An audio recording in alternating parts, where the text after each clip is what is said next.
السلام علیکم ورحمۃ اللہ وبرکاتہ۔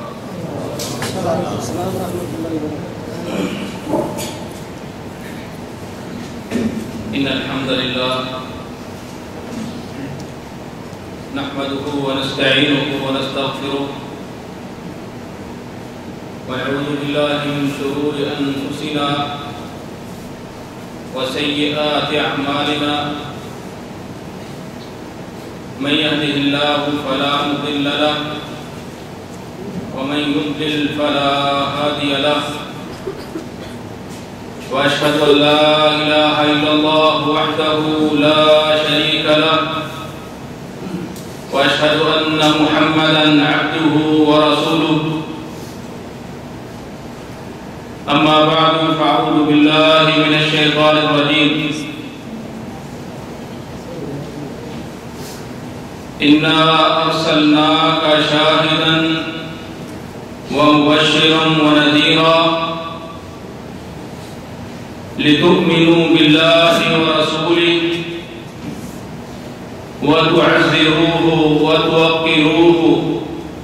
وتسبحوه بكرة وأصيلا۔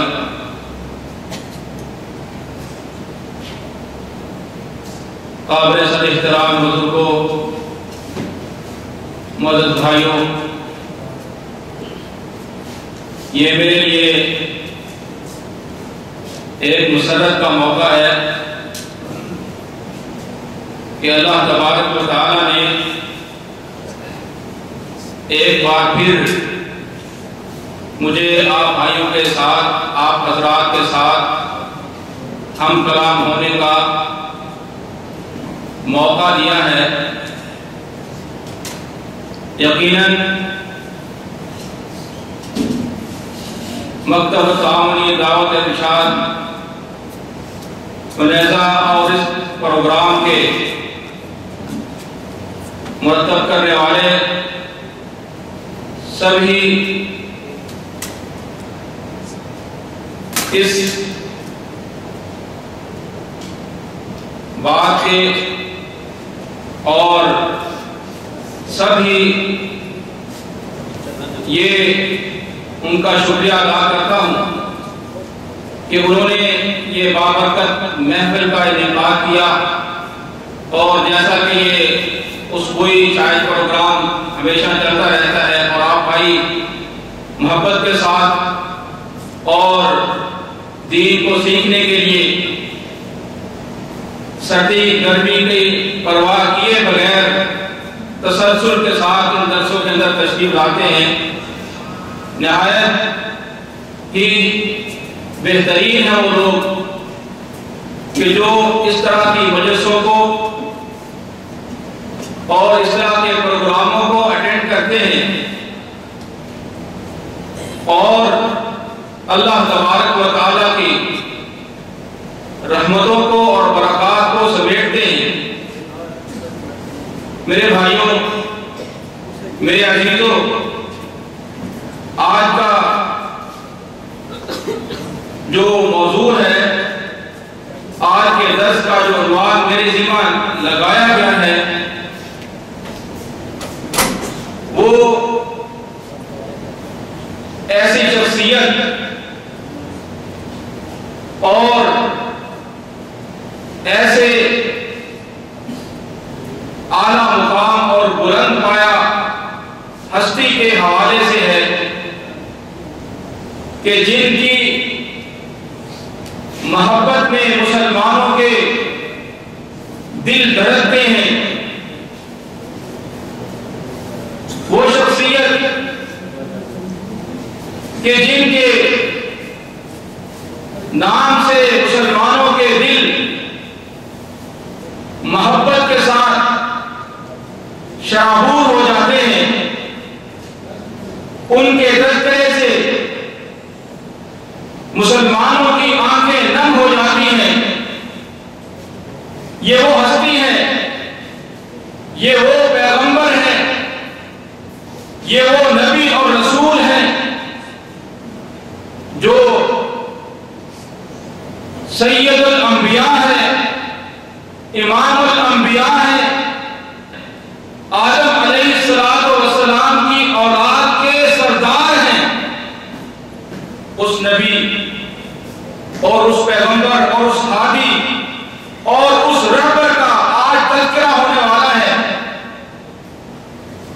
جانتے ہیں کہ جس قدر جس کا مقام زیادہ ہوا کرتا ہے اسی قدر اس کے حقوق بھی زیادہ ہوا کرتے ہیں۔ اور میرے بھائیوں، میرے عزیزوں، نبی اکرم صلی اللہ علیہ وسلم کا مقام، جیسا کہ آپ فضیلت الشیخ عبد المالک حفظہ اللہ سے سن رہے تھے کہ نبی اکرم صلی اللہ علیہ وسلم کا مقام آپ صرف اس بات سے پہچان سکتے ہیں، اندازہ لگا سکتے ہیں کہ محمد الرسول اللہ صلی اللہ علیہ وسلم ہمارے ایمان کا آدھا جز ہے۔ ہمارا ایمان تب مکمل ہوتا ہے، تب کمپلیٹ ہوتا ہے جب تک ہم اللہ رب العزت کے اوپر ایمان لانے کے ساتھ محمد الرسول اللہ صلی اللہ علیہ وسلم کی ذات اقدس کے اوپر بھی ایمان نہ لائیں۔ اس وقت تک ایک مسلمان کا ایمان مکمل نہیں ہو سکتا۔ میرے بھائیوں، میرے عزیزوں، اس کلمہ جو ہم کلمہ پڑھتے ہیں مسلمان ہونے کے لیے، اشہد ان لا الہ الا اللہ و اشہد ان محمد رسول اللہ، ہم کلمہ جو پڑھتے ہیں مسلمان ہونے کے لیے، اس کے دو جز ہیں، دو حصے ہیں۔ ایک میں اللہ پر ایمان لانا ہے اور دوسرے جز میں محمد الرسول اللہ صلی اللہ علیہ وسلم پر ایمان لانا ہے۔ اور رسول اکرم صلی اللہ علیہ وسلم کہ ہمارے اوپر حقوق کیا ہیں، آپ صلی اللہ علیہ وسلم کہ ہمارے اوپر کون سے حقوق ہیں، کون سے ہمارے اوپر واجبات ہیں جو ہمیں رسول اکرم صلی اللہ علیہ وسلم کے ادا کرنے ہیں۔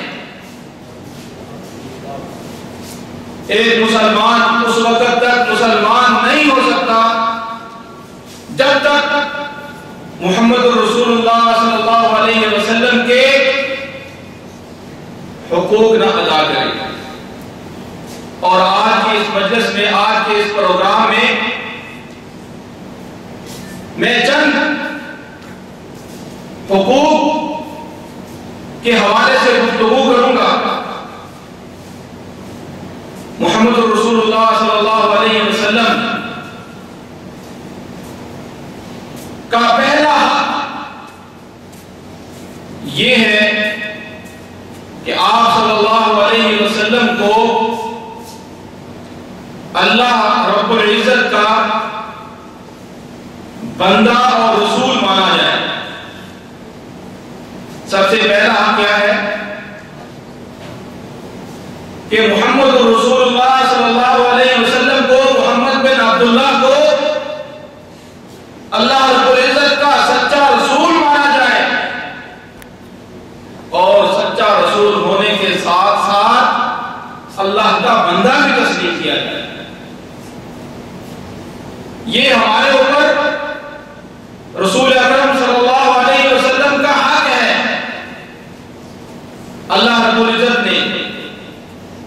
جہاں اپنے اوپر ایمان لانے کا قرآن مجید کے اندر تذکرہ کیا ہے، اس کے ساتھ ہی اللہ رب العزت نے آپ صلی اللہ علیہ وسلم کے اوپر ایمان لانے کا بھی تذکرہ کیا ہے۔ جہاں اللہ نے اپنی اطاعت کا حکم دیا ہے، وہاں اللہ رب العزت نے اپنے پیارے پیغمبر محمد الرسول اللہ صلی اللہ علیہ وسلم کی اطاعت کا بھی تذکرہ کیا ہے۔ اطیعوا اللہ واطیعوا اس وقت تک ہمارا ایمان مکمل نہیں ہوتا جب تک ہم دونوں حصوں کو مکمل طریقے سے نہ مانیں۔ رسول اللہ صلی اللہ علیہ وسلم کو رسول ماننے کا مطلب اور معنی کیا ہے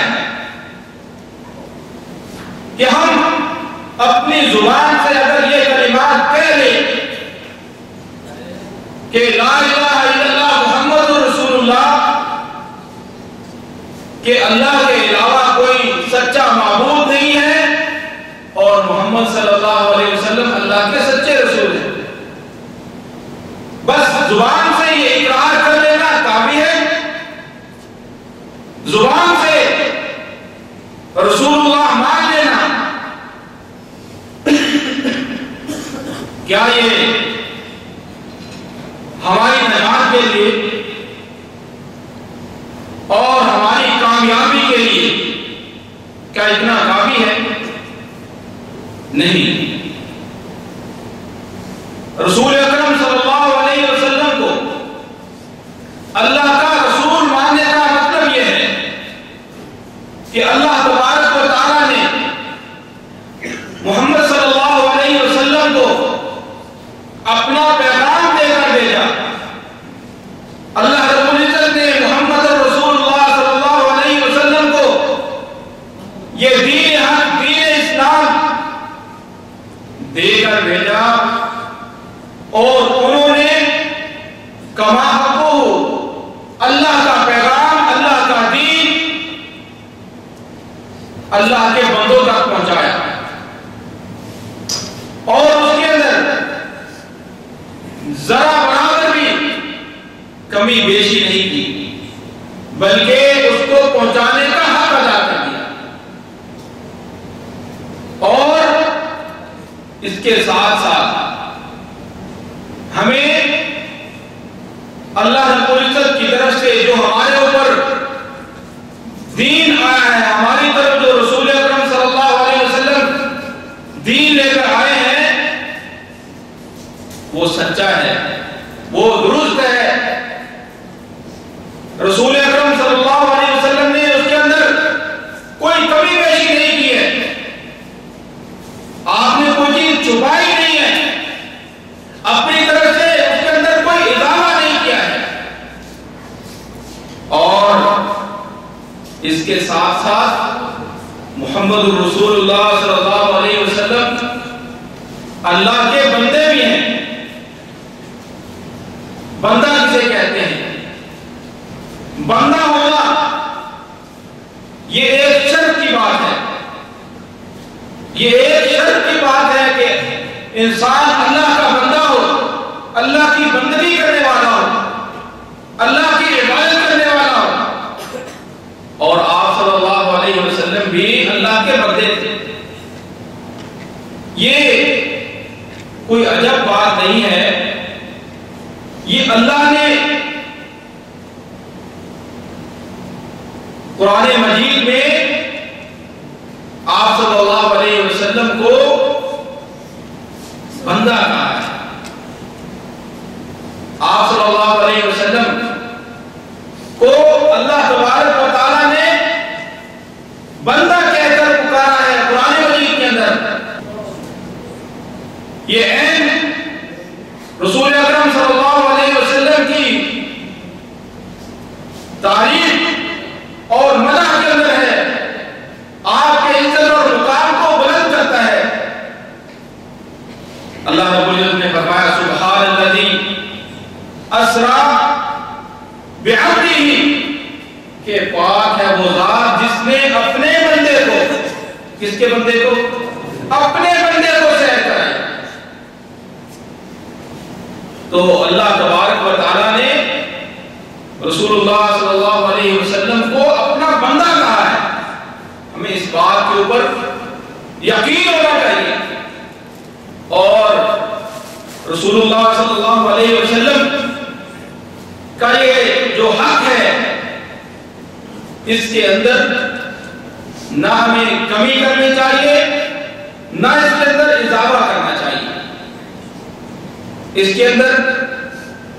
کمی کیا ہے کہ ہم رسول اللہ صلی اللہ علیہ وسلم کا کلمہ تو پڑھے، لیکن جب اطاعت کی باری آئے،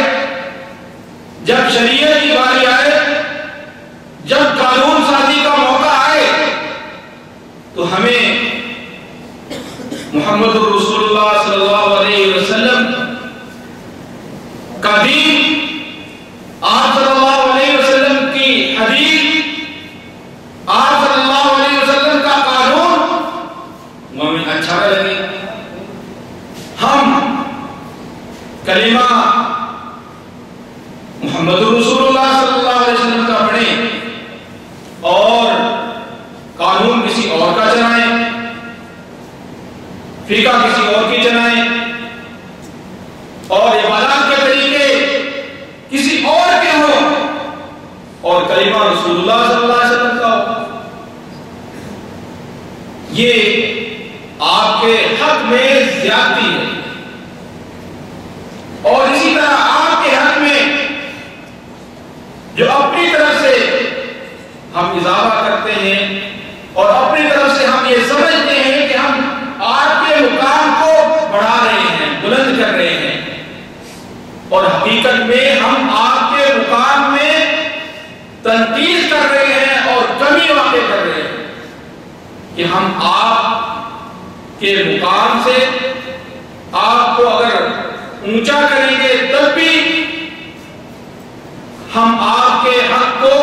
طلب کریں گے، اور اگر آپ کے مقام سے نیچا کریں گے تب بھی ہم آپ کے حق طلب بھی کریں گے۔ اگر ہم محمد رسول اللہ صلی اللہ علیہ وسلم جو اللہ کے رسول ہیں، ہم ان کو اللہ کا درجہ دے دیں اور یہ کہیں کہ محمد رسول اللہ صلی اللہ علیہ وسلم ہی ہر چیز میں تصرف کا حق رکھتے ہیں، اور ہم اللہ کی عبادت کے بجائے رسول اللہ کی عبادت شروع کر دیں، اور رسول اللہ صلی اللہ علیہ وسلم کو ان کے مقام سے بلند کر کے اللہ کے درجے میں فائز کر دیں، تو یہ بھی آپ کی حق طلبی ہے، حق کی ادائیگی نہیں ہے۔ حق تب ادا ہوگا کہ ہم رسول اللہ صلی اللہ علیہ وسلم کو جو ان کا مرتبہ ہے، جو ان کا مقام ہے، نہ اس سے اوپر لے کر جائیں نہ اس سے نیچے لے کر جائیں۔ ہمارے اس دور کی سب سے بڑی پریشانی یہ ہے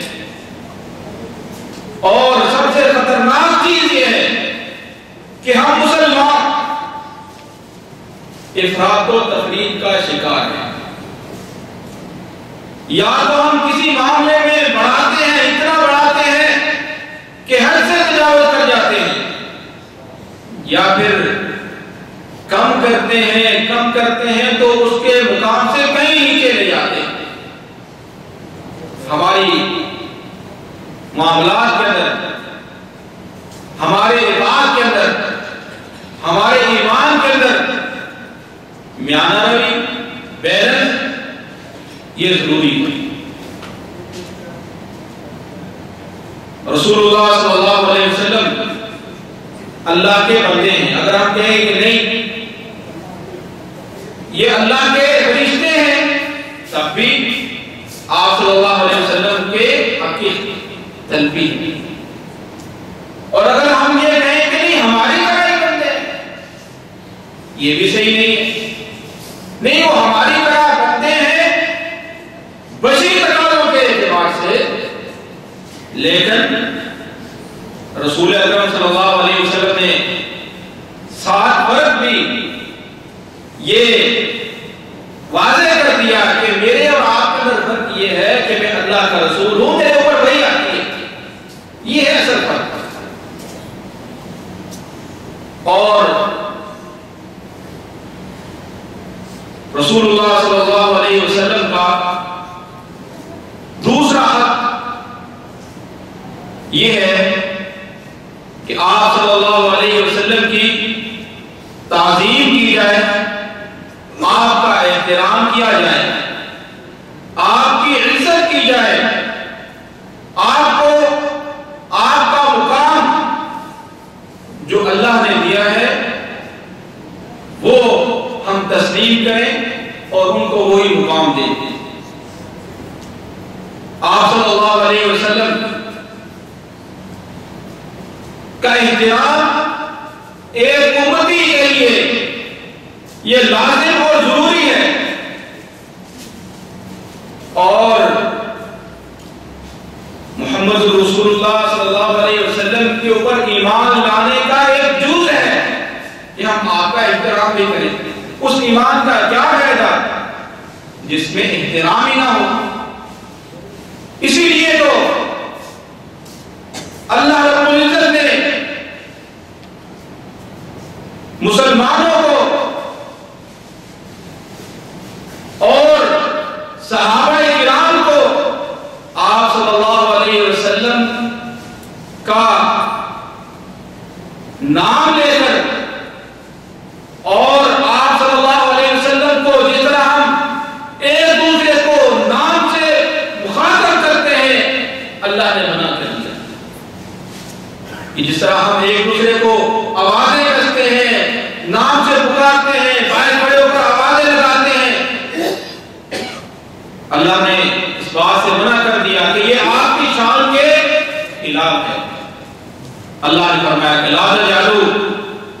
دعاء الرسول بینکم کدعاء بعضکم بعضا، کہ اے ایمان والو، اے مسلمانوں، رسول اللہ صلی اللہ علیہ وسلم کو اس طرح مت پکارو جس طرح تم اپنے آپ کو ایک دوسرے کو آپس میں پکارتے ہو، آوازیں لگاتے ہو، بیٹھ کے کھڑے ہو کر کسی کو بلاتے ہو، یا فلان یا فلان، اس کا نام لے کر اس کو دور سے پکارتے ہو، ایسا مت کرو۔ اور اللہ رب العزت نے رسول اکرم صلی اللہ علیہ وسلم کے سامنے آواز بلند کرنے سے بھی منع کر دیا کہ رسول اکرم صلی اللہ علیہ وسلم کے سامنے ایک امتی کی آواز بلند نہیں ہونی چاہیے، بلکہ ایک امتی کی آواز پست ہونی چاہیے۔ ایک امتی نبی صلی اللہ علیہ وسلم کے سامنے ایسے اونچی آواز سے مت بولے کہ جس میں دیکھنے والے کو، سننے والے کو بے ادبی نظر آئے۔ اور اللہ تبارک و تعالیٰ نے ایمان والوں کو مخاطب کر کے فرمایا، یا ایھا الذین آمنوا، اے ایمان والو،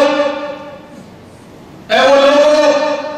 جو اللہ پر ایمان لائے ہو، محمد صلی اللہ علیہ وسلم کے رسول ہونے پر ایمان لائے، کیا یا اللہ کیا بات ہے، کیا حکم ہے؟ فرمایا لا ترفعوا اصواتکم فوق صوت النبی، کہ اپنی آوازوں کو نبی صلی اللہ علیہ وسلم کی آواز پر بلند مت کرو، اور وَلَا تَجْهَرُوا لَهُ بِالْقَوْلِ كَجَهْرِ بَعْضِكُمْ بَعْضًا، اور جس طرح آپس میں ایک دوسرے کے اوپر آواز بلند کرتے ہو، ایک دوسرے سے آپ مناقشہ کرتے ہو، ایک دوسرے کے سامنے اونچی آواز کرتے ہو، ایسا مت کرو۔ اللہ رب العزت نے مسلمانوں کو، امت کے لوگوں کو یہ ادب سکھایا ہے کہ محمد صلی اللہ علیہ وسلم کے سامنے اونچی آواز سے نہیں بولنا۔ اور آپ صلی اللہ علیہ وسلم کہ اس دنیا سے جانے کے بعد آپ صلی اللہ علیہ وسلم کی حدیث آپ صلی اللہ علیہ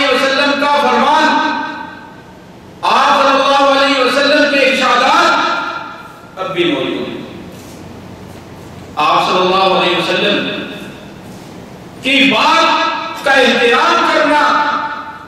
ایسے ہی ہے جیسے آپ کی ذات کا احترام کرنا ہے۔ اور آپ صلی اللہ علیہ وسلم کی ذات کا احترام اس بات کو لازم کرتا ہے کہ آپ کی بات کا بھی احترام کیا جائے۔ آپ صلی اللہ علیہ وسلم کی احادیث، آپ صلی اللہ علیہ وسلم کے فرامین جب آپ سنتے ہیں یا کہیں درس دروس ہو رہے ہیں یا آپ صلی اللہ علیہ وسلم کا تذکرہ ہو رہا ہے، آپ کی حدیث پڑھی جا رہی ہے، تو آپ ادب سے، احترام سے نبی اکرم صلی اللہ علیہ وسلم کی محبت سے سرشار ہو کر اس کو سماعت کریں، اس کو سنیں، اپنی آوازیں، اپنا شور اور اپنی باتیں نہ کریں۔ ہوتا کیا ہے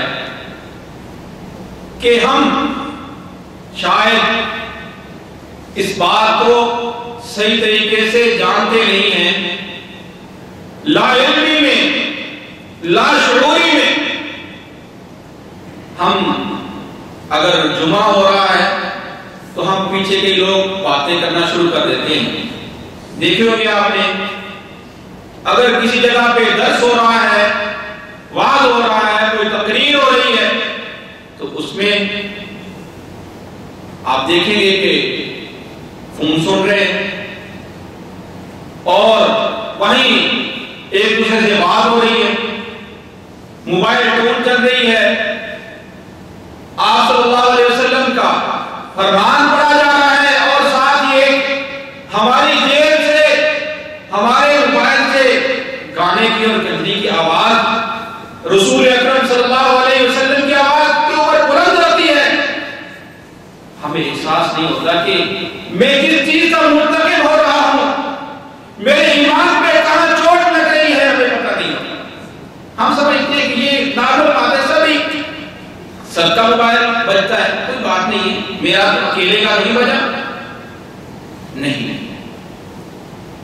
ہماری بات رسول اکرم صلی اللہ علیہ وسلم کی بات پہ بلند نہیں ہونی چاہیے۔ اور بعض اوقات آپ دیکھیں کہ آپ دینی کتاب،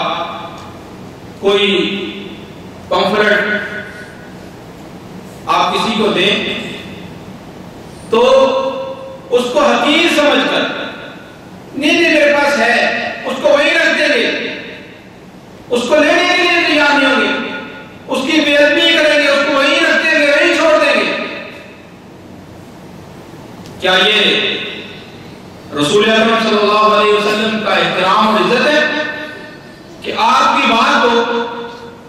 آپ چھوڑ دیں،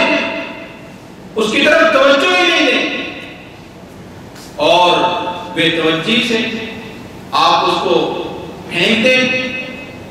اور ایسا ہوتا ہے کہ ہمارے پاس اگر کوئی اس طرح کی دینی کتابیں، آپ صلی اللہ علیہ وسلم کے فرامین اور اس طرح کی کتابیں جو ہمارے لیے نعمت ہیں، ہمیں اس بات کا احساس نہیں ہے۔ ایسا ہوتا ہے کہ ساری اکٹھی کر کے کسی نے کسی مسجد کے اندر پھینک دیتے ہیں جیسے اس کو ضرورت نہیں ہے۔ میرے بھائیوں، یہ نبی صلی اللہ علیہ وسلم کے ادب کے خلاف ہے کہ ہم آپ صلی اللہ علیہ وسلم کے فرامین کے سامنے اپنی بات کو رکھیں یا اپنی بات کو نبی اکرم صلی اللہ علیہ وسلم کی بات کے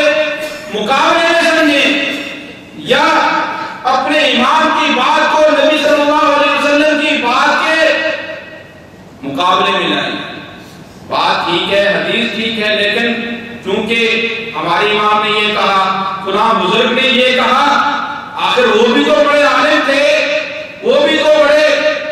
حدیث کو جاننے والے تھے، اس طرح کے ہیلے بہانے کر کے ہم رسول اللہ صلی اللہ علیہ وسلم کی حق تلفی کرتے ہیں، ہم کما حق حق ادا نہیں کرتے ہیں۔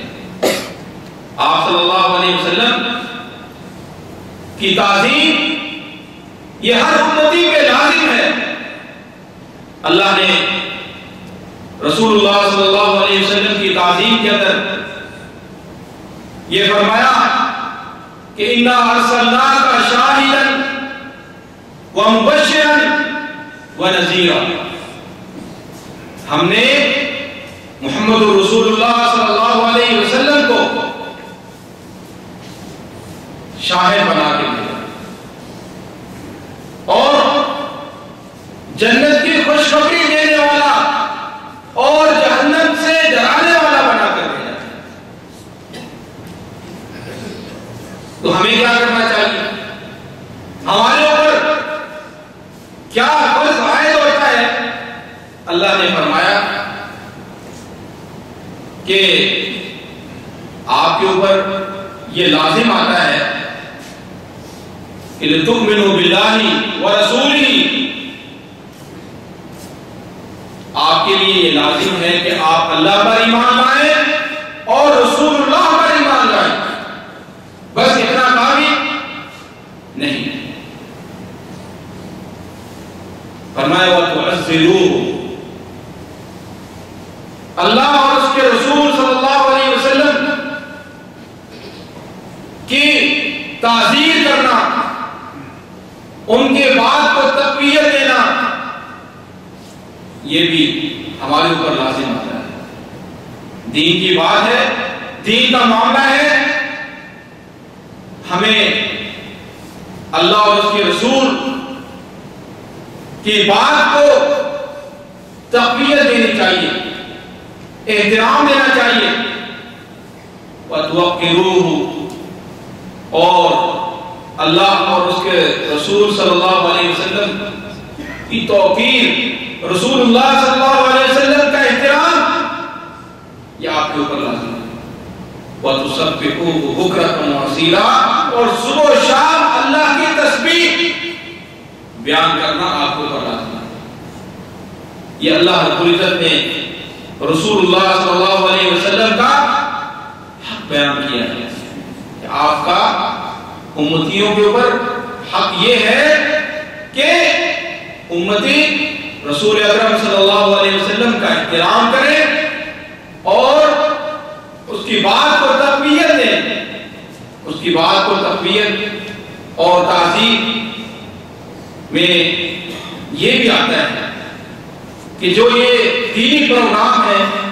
یہ دینی مجلسیں ہیں، یہ جس مجلسوں کے اندر اللہ کے رسول صلی اللہ علیہ وسلم کے ارشادات کو، فرامین کو سکھایا جاتا ہے، پڑھایا جاتا ہے، سمجھایا جاتا ہے،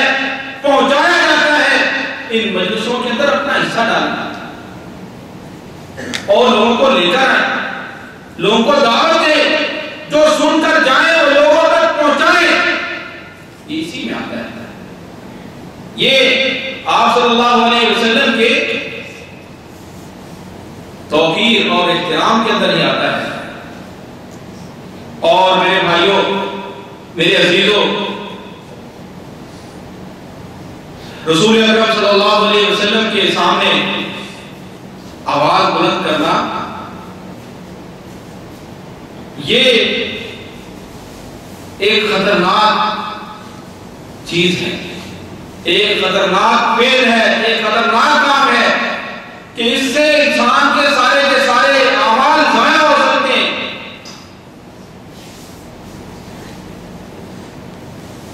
اور اگر ہم رسول اللہ صلی اللہ علیہ وسلم کے سامنے آواز بلند کریں، اپنی بات کو ان کے بات کے مقابلے میں لائیں اور رسول اللہ صلی اللہ علیہ وسلم کی اطاعت کو چھوڑیں گے، آپ کی بات کو نہیں مانیں گے، تو ہمارے اعمال ضائع ہو سکتے ہیں۔ اپنے اعمال کی حفاظت کے لیے ہمیں رسول اللہ صلی اللہ علیہ وسلم کا احترام اور توقیر یہ بہت ضروری چیز ہے۔ اور آپ صلی اللہ علیہ وسلم کا احترام احترام اور توقیر کے حوالے سے صحابہ کرام کے واقعات بے شمار آپ کو کتابوں میں ملیں گے کہ آپ صلی اللہ علیہ وسلم کا احترام صحابہ کرام کس طرح کیا کرتے تھے۔ آج وہ صحابہ کہ جن کے بارے میں بعض لوگوں کے نظریات درست نہیں ہیں، یہ انہی صحابہ کے حوالے سے عروہ ثقفی جو اس وقت مسلمان نہیں ہوئے تھے اور صلح حدیبیہ کے موقع پر جب یہ سفیر بن کر آئے مشرکین مکہ کی طرف سے، یہ آپ صلی اللہ علیہ وسلم کے پاس سفیر بن کر آئے بات چیت کرنے کے لیے۔ جب آئے تو جا کر جو انہوں نے نقشہ کھینچا، جو انہوں نے رسول اللہ صلی اللہ علیہ وسلم کے صحابہ کی تعظیم اور توقیر اور احترام جن الفاظ میں بیان کیا، آج تک تاریخ اس کو بھولی نہیں ہے۔ عروہ ثقفی جا کر کہتے ہیں، جا کر بتاتے ہیں کہ میں بہت سے بادشاہوں، سلطانوں اور کیسر و کسرا اور اسی طرح حبشہ ان کے بادشاہوں پر میں گیا ہوں سفیر بن کر، لیکن میں نے جو احترام محمد رسول اللہ صلی اللہ علیہ وسلم کے ماننے والوں کے اندر دیکھا ہے، جو احترام آپ کے صحابہ کرتے ہیں، میں نے کبھی کسی کو بھی احترام کرتے نہیں دیکھا۔ اتنا احترام، اتنی عزت، اتنی توقیر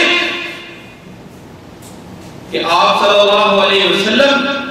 اگر تھوکتے ہیں تو وہ تھوک زمین پہ نہیں گرتی ہے، وہ صحابہ کرام کے ہاتھوں پہ گرتی ہے، وہ اپنے چہروں پر اور اپنے بدنوں پر ملتے ہیں۔ اس قدر احترام۔ اور اگر آپ صلی اللہ علیہ وسلم وضو کرتے ہیں تو آپ کے وضو کا پانی زمین پہ گرنے نہیں دیتے ہیں، اور بڑھ چڑھ کر اس پانی کو حاصل کرنے کے لیے آگے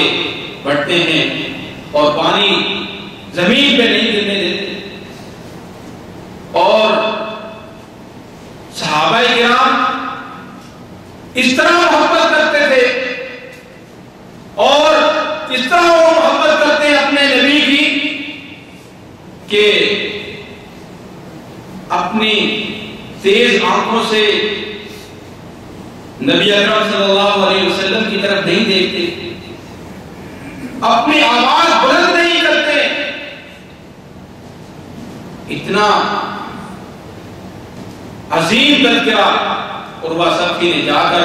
صحابہ کرام کے حوالے سے بتایا کہ صحابہ کرام اس طرح توقیر کرتے ہیں اور اس طرح احترام کرتے ہیں کہ میں نے کسی بادشاہ کی اس طرح توقیر نہیں دیکھی ہے جو صحابہ کرام اپنے نبی صلی اللہ علیہ وسلم کی کرتے تھے۔ اور آپ صلی اللہ علیہ وسلم کا تیسرا حق یہ ہے کہ آپ صلی اللہ علیہ وسلم سے محبت کرنا، یہ بھی آپ کا ہمارے اوپر حق ہے کہ آپ صلی اللہ علیہ وسلم سے محبت کی جائے۔ آپ صلی اللہ علیہ وسلم کو اپنی جان سے، اپنے مال سے، اپنی اولاد سے اور دنیا کی ہر چیز سے عزیز جانا جائے۔ ایک دفعہ حضرت عمر رضی اللہ تعالیٰ نبی اکرم صلی اللہ علیہ وسلم کے سامنے فرمایا، اے اللہ کے رسول، کہ آپ مجھے ہر چیز سے زیادہ پیارے ہیں، زیادہ محبوب ہیں، الا عن نفسی، سوائے میری جان کے۔ ہر چیز سے زیادہ مجھے آپ سے پیار ہے، آپ سے محبت ہے، لیکن صرف میری جان سے زیادہ نہیں۔ تو رسول اکرم صلی اللہ علیہ وسلم نے فرمایا، اے عمر، ابھی تک تم مومن نہیں ہوئے،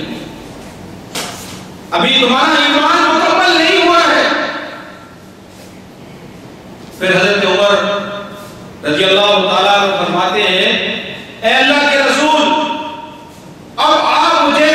دنیا کی ہر چیز سے، اپنی اولاد سے، حتیٰ کہ اپنی جان سے بھی زیادہ عزیز اور پیارے ہیں۔ تو رسول اکرم صلی اللہ علیہ وسلم نے فرمایا، الآن یا عمر، اے عمر، اب بات بنی ہے، اب ایمان مکمل ہوگا کہ ہم رسول اللہ صلی اللہ علیہ وسلم کو دنیا کی ہر چیز سے زیادہ عزیز، زیادہ پیارا سمجھیں۔ رسول اللہ صلی اللہ علیہ وسلم نے فرمایا کہ لا یؤمن احدکم، اے مسلمانوں، لا یؤمن احدکم، تم میں سے کوئی شخص بھی اس وقت تک مومن نہیں ہو سکتا حتی اکون احب الیہ من ولدہ ووالدہ والناس اجمعین، حتیٰ کہ میں اس کو اس کے بیٹوں سے، اس کے والد سے، تمام دنیا والوں سے زیادہ عزیز اور زیادہ پیارا نہ ہو جائے، اس وقت تک کوئی انسان مومن نہیں ہو سکتا ہے۔ اور جب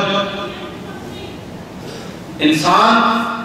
اللہ اور اس کے رسول کے ساتھ اس طرح کی محبت کرنا شروع کر دیتا ہے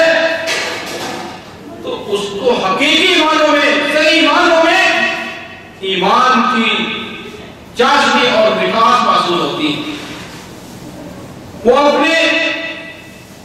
دل میں ایمان کی مٹھاس محسوس کرتا ہے۔ نبی اکرم صلی اللہ علیہ وسلم نے فرمایا، ثلاث من کن فیہ وجد حلاوت الایمان، جس کے اندر تین چیزیں آ جائیں، جو انسان تین کام کر لے اس کو ایمان کی چاشنی اور ایمان کی مٹھاس اللہ رب العزت نصیب کر دیتے ہیں۔ ان میں سے ایک عمل یہ ہے کہ ان یکون اللہ ورسولہ احب الیہ مما سواہما، کہ مسلمان کو اللہ اور اس کے رسول سب سے زیادہ عزیز ہو، اللہ اور اس کے رسول کے علاوہ دنیا کے اندر جو کچھ ہے ہر چیز سے زیادہ عزیز اللہ اور اس کے رسول کو۔ اس کا مطلب یہ ہے کہ ہمارے ہر معاملات میں اندر، ہمارے دنیاوی معاملات کے اندر، گھریلو معاملات کے اندر، خوشی کے معاملات کے اندر، ہمارے غمی کے معاملات کے اندر، سب معاملات میں کون زیادہ عزیز ہو، کون زیادہ پیارا ہو؟ اللہ اور اس کے رسول سب سے زیادہ عزیز۔ اگر برادری میں کوئی معاملہ ہو جائے، ایک طرف برادری ہے اور ایک طرف اللہ اور اس کے رسول کا حکم ہے، تو ہمیں دونوں میں کون زیادہ عزیز ہوتا ہے؟ یہ تو ہونا چاہیے، یہ ہونا چاہیے کہ اللہ اور اس کے رسول ہمیں زیادہ عزیز ہونے چاہیے، لیکن ہوتا کیا ہے؟ ہم اس موقع پہ اللہ اور اس کے رسول کو کیا کرتے ہیں؟ پیچھے چھوڑ دیتے ہیں، کہتے ہیں کوئی بات نہیں، یہ تو چند گھنٹوں کا معاملہ ہے، یہ تو چند منٹوں کا معاملہ ہے، کوئی بات نہیں، وقت کو پاس کرنا اور اس کے رسول کی بات کو پیچھے چھوڑ دیتے ہیں اور ہم اپنی برادری کی بات کو فوقیت دے دیتے ہیں. نہیں کوئی بات نہیں، آپ شادی میں ناچ گانا کر لیں، کوئی بات نہیں. یار یہ کوئی بار بار تو شادی نہیں ہوتی ہے، بار بار تو خوشی کے موقع نہیں آتے ہیں. یہ برادری ناراض ہو جائے گی، اولاد ناراض ہو جائے گی، اور ہم ان کی ناراضگی ہم برداشت نہیں کر سکتے. لیکن اللہ اور اس کے رسول کی ناراضگی اور اللہ اور اس کے رسول کی ناراضگی ہم برداشت کر جاتے ہیں، اور پھر بھی کیا کہتے ہیں کہ ہم اللہ اور اس کے رسول کے ساتھ بہت زیادہ محبت کرنے والے ہیں، ہم بہت محبت کرتے ہیں. ہماری محبت بڑی عجیب ہے کہ اگر ہماری محبت کا آپ اندازہ لگائیں کہ کیسی اندھی محبت ہے، بالکل بیلنس نہیں ہے ہماری محبت کے اندر. ایک طرف ہمارے دلوں میں رسول اللہ صلی اللہ علیہ وسلم کی محبت ہے، ہم اس محبت کی وجہ سے اگر رسول اللہ صلی اللہ علیہ وسلم کو کوئی برا بلا کہے، کوئی اگر گالی دے دے، تو ہم اپنی گردن کٹوانے کے لیے تیار ہو جاتے ہیں. اور یہ حقیقت ہے، مسلمانوں کے اندر یہ تڑپ اور یہ جذبہ موجود ہے کہ رسول اللہ صلی اللہ علیہ وسلم کی ناموس کے حوالے سے آپ صلی اللہ علیہ وسلم کا احترام کرتے ہوئے وہ اپنی جان کی بازی لگا دینا برداشت کر لیتے ہیں، لیکن رسول اللہ صلی اللہ علیہ وسلم کی عزت کے اوپر آنچ آنا برداشت نہیں کرتے. یہ ایک طرف ہماری محبت کا ایک پہلو ہے، اور دوسری طرف آپ صلی اللہ علیہ وسلم کی بات آ جائے، آپ صلی اللہ علیہ وسلم کا فرمان آ جائے، آپ صلی اللہ علیہ وسلم کا حکم آ جائے، آپ صلی اللہ علیہ وسلم کی سیرت آ جائے، ہمیں وہ اچھی نہیں لگتی. ہم خود ہی آپ صلی اللہ علیہ وسلم کی عزت کو اپنے ہاتھوں سے پامال کرتے ہیں. نبی صلی اللہ علیہ وسلم کی محبت کا دم بھرتے ہوئے آپ صلی اللہ علیہ وسلم کی سنت کو اپنے ہاتھوں سے ہی ہم موڑتے ہیں. ہم محبت بھی ادھر کرتے ہیں. یہ وہ محبت ہے جس کی وجہ سے گردن کٹ جاتی ہے. ایک مسلمان کی زبان سے گالی نہیں نکل سکتی، توہین کے الفاظ نہیں نکل سکتے، لیکن آپ صلی اللہ علیہ وسلم کی سنت کو قتل کر دینا ہمارے لیے نارمل بات ہے. وہ سنت اس کو کاٹ کر گندی نالی میں پھینک دینا برداشت ہے، لیکن نبی صلی اللہ علیہ وسلم کو برا بھلا کہنا یہ ہمارے لیے قطعاً برداشت نہیں ہوتا ہے. یہ ہماری محبت کا بیلنس آؤٹ ہے. یہ صحیح بات ہے کہ ہمیں رسول اللہ صلی اللہ علیہ وسلم کی ناموس کے لیے اگر جان بھی دینی پڑے تو ہمیں دریغ نہیں کرنا چاہیے. لیکن یہ محبت تب ہمارے کام کی ہے جب ہم رسول اللہ صلی اللہ علیہ وسلم کی بات کو رکھ کے بنتے ہیں. آپ صلی اللہ علیہ وسلم کی صورت بھی ہمیں اچھی لگی، آپ کی سیرت بھی اچھی لگی. ہماری زبان سے تو آپ کی توہین نہ ہو، لیکن اگر ہمارے ہاتھوں سے توہین ہو جائے، ہمارے جسم کے اعضاء سے آپ کی بے عزتی ہو جائے، آپ کے عزت کے حوالے سے ہمارے اعضاء سے اگر کوئی ایسے اعمال سرزد ہو جائے تو ہم برداشت کر جاتے ہیں، اور شاید ہم اس کو بے عزتی سمجھتے ہی نہیں ہیں، اور حقیقت میں یہ بے عزتی ہے. یہ محبت کے منافی ہے کہ ایک آدمی رسول اللہ صلی اللہ علیہ وسلم سے محبت کرے اور دوسری طرف بے نماز بھی ہو، جھوٹ بولتا بھی ہو، سود خور بھی ہو، گالی دینے والا بھی ہو، بد اخلاق بھی ہو، اور سارے کے سارے جرائم اس کے اندر موجود ہو، اور اس کے ساتھ ساتھ یہ بھی کہے کہ میں رسول اللہ صلی اللہ علیہ وسلم سے محبت کرتا ہوں. میرے بھائیوں، میرے عزیزوں، یہ محبت ہمارے اس وقت کام آئے گی جب ہم صحیح معنوں میں آپ صلی اللہ علیہ وسلم کی ذات کے ساتھ، آپ کی بات کے ساتھ اور آپ کی ہر ایک سنت کے ساتھ محبت کریں۔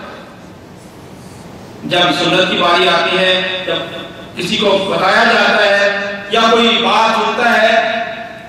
تو فوراً ہماری طرف سے محبت کا اظہار کیا ہوتا ہے؟ مولوی صاحب یہ بتائیں کہ کیا یہ فرض ہے؟ داڑھی رکھنا فرض ہے؟ یہ کام لازمی ہے؟ ہمیں اس طرح کے سوال نہیں کرنے چاہیے۔ جب محبت ہے تو پھر ہمیں آپ صلی اللہ علیہ وسلم کی ہر بات عمل کر دینا چاہیے، اس کو ہر بات کو سن کر ہمیں اپنے عمل سے اس کو گزار دینا چاہیے۔ یہ نہیں دیکھنا چاہیے کہ یہ فرض ہے، یہ سنت ہے، یہ مستحب ہے۔ صحابہ کرام نے ان باتوں میں تفریق نہیں کی، بلا تفریق آپ صلی اللہ علیہ وسلم کی ہر بات، ہر کام، ہر سنت کے اوپر عمل کیا ہے۔ اور رسول اللہ صلی اللہ علیہ وسلم کی عزت اور احترام تب مکمل ہوتا ہے جب اس کے ساتھ ساتھ محبت بھی ہو۔ صرف ہمارے ظاہری اعمال میں یہ محبت نظر آئے، انگوٹھے چومنے میں ہمیں محبت نظر آئے، اعمال سے ظاہر ہو، لیکن جب عمل کی باری آئے تو ہماری محبت پتہ نہیں کہاں چلی جاتی ہے۔ ہم صرف انگوٹھے چوم کر اور چند قسم کی رسومات ادا کر کے، جشن منا کے، اور چند جو ہم نے جن کو اسلام سمجھ رکھا ہے، ہم سمجھتے ہیں کہ ہم نے آپ صلی اللہ علیہ وسلم کا حق ادا کر دیا ہے۔ یہ بات درست نہیں ہے، یہ بات صحیح نہیں ہے۔ اور آپ صلی اللہ علیہ وسلم کا چوتھا حق یہ ہے کہ آپ صلی اللہ علیہ وسلم کو اپنی زندگی کے لیے اسوہ حسنہ تسلیم کریں۔ ہم رسول اللہ صلی اللہ علیہ وسلم کی اپنے لیے آئیڈیل مانیں، اپنے لیے نمونہ مانیں۔ ہم اپنے ہر چیز کو، ہر کام کو، ہر عمل کو کرنے سے پہلے رسول اللہ صلی اللہ علیہ وسلم کی طرف دیکھیں۔ آپ صلی اللہ علیہ وسلم کی ہر بات، ہر حرکت، آپ صلی اللہ علیہ وسلم کے ایک ایک حرکت احادیث کے اندر موجود ہے۔ ایک ایک عمل رسول اللہ صلی اللہ علیہ وسلم کا آپ احادیث کی صورت میں دیکھ سکتے ہیں۔ آپ اپنے ہر عمل کو کرنے سے پہلے دیکھیں کہ آپ کو اللہ نے جو ماڈل دیا ہے، جو نمونہ دیا ہے کہ اپنی زندگی کو، اپنے اس جسم کو اس ماڈل کے حساب سے، اس ماڈل کے مطابق بنا کے رکھیں۔ ہم اپنے آپ کو رسول اللہ صلی اللہ علیہ وسلم کی اسوہ کے مطابق ڈھالیں۔ یہ رسول اللہ صلی اللہ علیہ وسلم کا حق ہے۔ ہم محبت بھی کریں، اطاعت کا ہم اقرار بھی کریں، لیکن جب عمل کی باری آئے، جب اپنی عملی زندگی میں ہم آئے تو ہم سب کچھ بھول جائیں نہیں، اس سے حق نہیں ادا ہوتا۔ اللہ رب العزت نے فرمایا لقد کان لکم فی رسول اللہ اسوۃ حسنہ، کہ البتہ تحقیق یقیناً تمہارے لیے لقد کان لکم فی رسول اللہ اسوۃ حسنہ، رسول اللہ صلی اللہ علیہ وسلم کی زندگی میں تمہارے لیے بہترین نمونہ ہے۔ رسول اللہ صلی اللہ علیہ وسلم کی زندگی ایک مسلمان کے لیے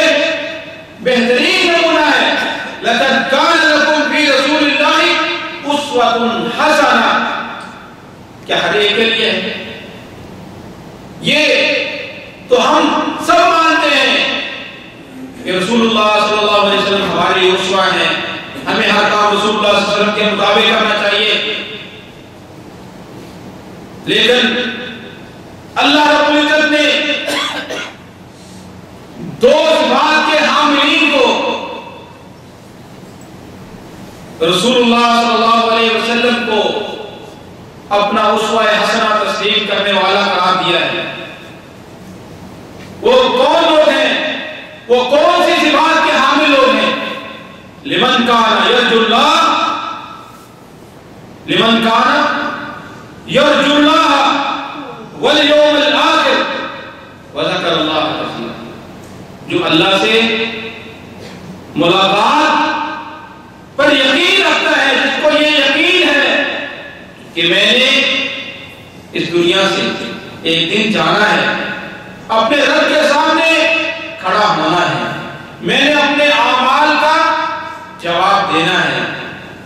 جس کو یہ یقین ہے کہ قیامت کا دن ہے، اور وذکر اللہ کثیرا، اور جو کثرت سے اللہ کا ذکر کرتا ہے وہ حقیقی معنوں میں رسول اللہ صلی اللہ علیہ وسلم کو اپنے لیے اسوہ سمجھتا ہے۔ ہمیں چاہیے کہ ہم اپنے ایک ایک معاملے میں، چھوٹے سے چھوٹا معاملہ بھی ہو، بڑے سے بڑا معاملہ ہو، کسی بھی معاملے میں جب ہم اس معاملے کو کرنے لگے، اس کام کو کرنے لگے، تو ہمیں آئیڈیل کو دیکھنا چاہیے، نمونے کو دیکھنا چاہیے۔ نماز پڑھیں تو ہمیں پتا ہو، ہم دیکھیں کہ میرے نبی صلی اللہ علیہ وسلم کی نماز کیسے ہے، ہم روزہ رکھیں تو ہمیں دیکھنا ہے کہ میرے نبی کا روزہ کیسا ہے، ہم اپنے ایمان کو نبی صلی اللہ علیہ وسلم کے ایمان کے ساتھ میچ کریں، ہر چیز کو میچ کرتے جائیں۔ جب میچ کرتے جائیں گے تو انشاءاللہ کامیابی آپ کا مقدر بن جائے گی۔ اور اسی طرح آپ صلی اللہ علیہ وسلم کا چھٹا حق یہ ہے، ہم پہ آپ صلی اللہ علیہ وسلم کا چھٹا حق یہ ہے کہ ہم آپ صلی اللہ علیہ وسلم کی اطاعت کریں، آپ صلی اللہ علیہ وسلم کی اطاعت بھی کریں۔ ہم آپ صلی اللہ علیہ وسلم کو اللہ کا سچا رسول ماننے کے ساتھ ساتھ ہمارے اندر اطاعت کا جذبہ بھی ہونا چاہیے۔ اللہ رب العزت نے فرمایا وَأَطِيعُوا اللَّهَ وَأَطِيعُوا الرَّسُولَ وَاحْذَرُوا فَإِن تَوَلَّيْتُمْ فَإِنَّمَا عَلَىٰ رَسُولِنَا الْبَلَاغُ الْمُبِينُ، کہ اے لوگوں اللہ کی اطاعت کرو، اللہ کے رسول صلی اللہ علیہ وسلم کی اطاعت کرو، وَاحْذَرُوا مخالفت نہ کرو،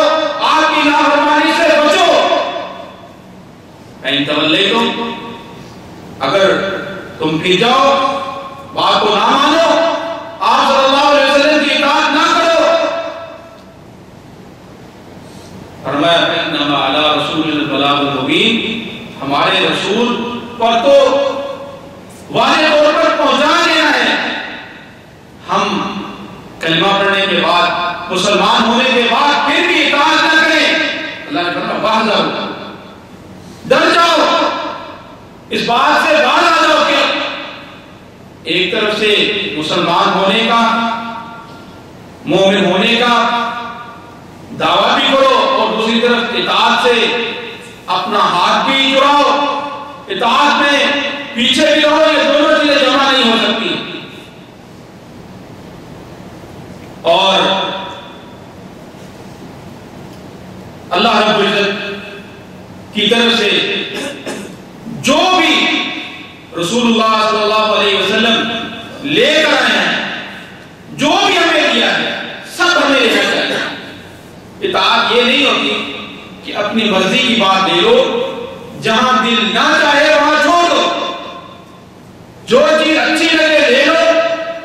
اور جو چیز اچھی نہ لگے تو چھوڑ دو۔ آج ہماری حالت یہی ہے، آج ہمارا عمل یہی ہے کہ جہاں ہمیں بات دل کو لگتی ہے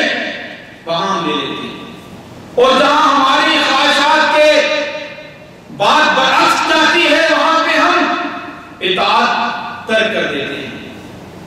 یہ اطاعت نہیں کہلاتی. یہ تو اپنی مرضی ہے. یہ تو ہم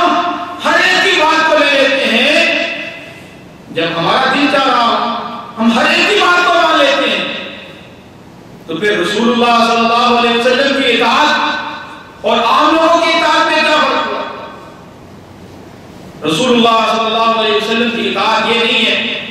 کہ جب چاہے لے لے, جب چاہے ترک کر دیں. فرمایا, اللہ نے فرمایا وما آتاکم الرسول, جو بھی دے آپ کو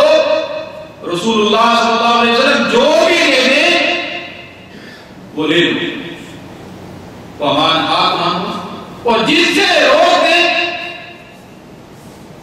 اس سے چھوڑ دو, اس سے باز آ جاؤ, اس کو ترک کر دو, اس کو مت کرو. اپنی مرضی, اطاعت میں اپنی مرضی نہیں کرنی.